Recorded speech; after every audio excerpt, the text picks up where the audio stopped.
बहुत समय पहले एक छोटे से गांव में एक गरीब किसान रहता था। उसका नाम रमेश था। रमेश दिन रात मेहनत करता, लेकिन उसकी खेती से बहुत कम उपज होती थी। एक दिन रमेश अपनी बंजर भूमि की हालत देखकर बहुत उदास हो गया। वह सोचने लगा कि अब क्या करेगा।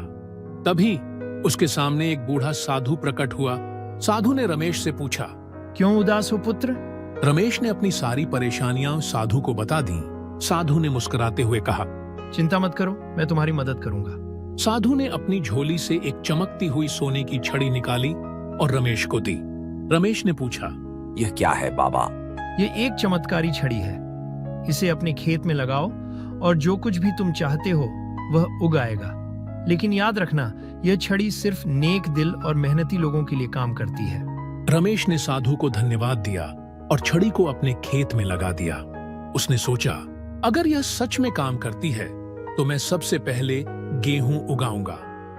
अगले ही दिन उसने देखा कि उसका खेत हरे भरे गेहूं से लहलहा रहा है। रमेश की खुशी का ठिकाना नहीं रहा। गांव के लोग रमेश के खेत की हरियाली देखकर हैरान रह गए। उन्होंने रमेश से पूछा, तुमने ऐसा कैसे किया? रमेश ने साधु और चमत्कारी छड़ी के बारे में बताया। यह सुनकर गांव के लोग भी साधु की खोज में निकल पड़े, लेकिन साधु उन्हें कभी नहीं मिला। अब रमेश की जिंदगी बदल चुकी थी। उसके खेत में हर दिन नई फसलें उगती थीं। वह अपनी उपज को बाजार में बेचता और अच्छी खासी कमाई करता। लेकिन रमेश ने कभी भी अपनी मेहनत और ईमानदारी का रास्ता नहीं छोड़ा।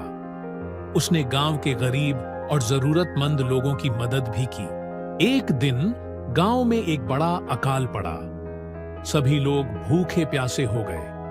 तब रमेश ने अपने खेत की उपज गांव वालों में बांट दी। उसने कहा, यह छड़ी हमें साधु बाबा ने दी है। इसका उपयोग हम सबकी भलाई के लिए करना चाहिए। गांव के लोगों ने रमेश की इस नेकदिली की बहुत प्रशंसा की।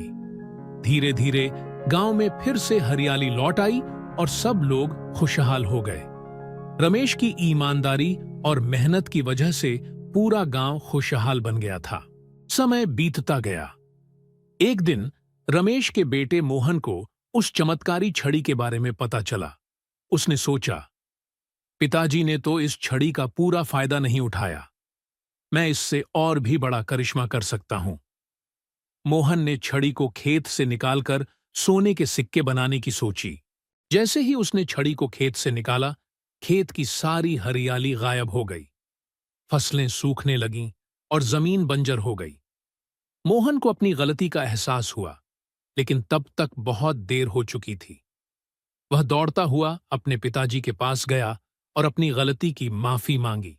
बेटा, यह छड़ी सिर्फ नेक दिल और मेहनती लोगों के लिए काम करती है। हमें मेहनत और ईमानदारी का रास्ता नहीं छोड़ना चाहिए। मोहन ने वादा किया कि वह अपने पिता की तरह मेहनत और ईमानदारी से काम करेगा। फिर से रमेश ने छड़ी को खेत में लगाया और देखते ही देखते खेत में हरियाली लौट आई। इस घटना ने मोहन को जीवन भर के लिए एक महत्वपूर्ण सीख दी। उसने समझा कि मेहनत और ईमानदारी से बढ़कर कोई जादू नहीं होता। इस तरह रमेश और मोहन ने मिलकर गांव को फिर से खुशहाल बना दिया। रमेश की चमत्कारी छड़ी ने गांव वालों को सिखाया कि मेहनत और नेकदिली से ही सच्ची सफलता प्राप्त की जा सकती है।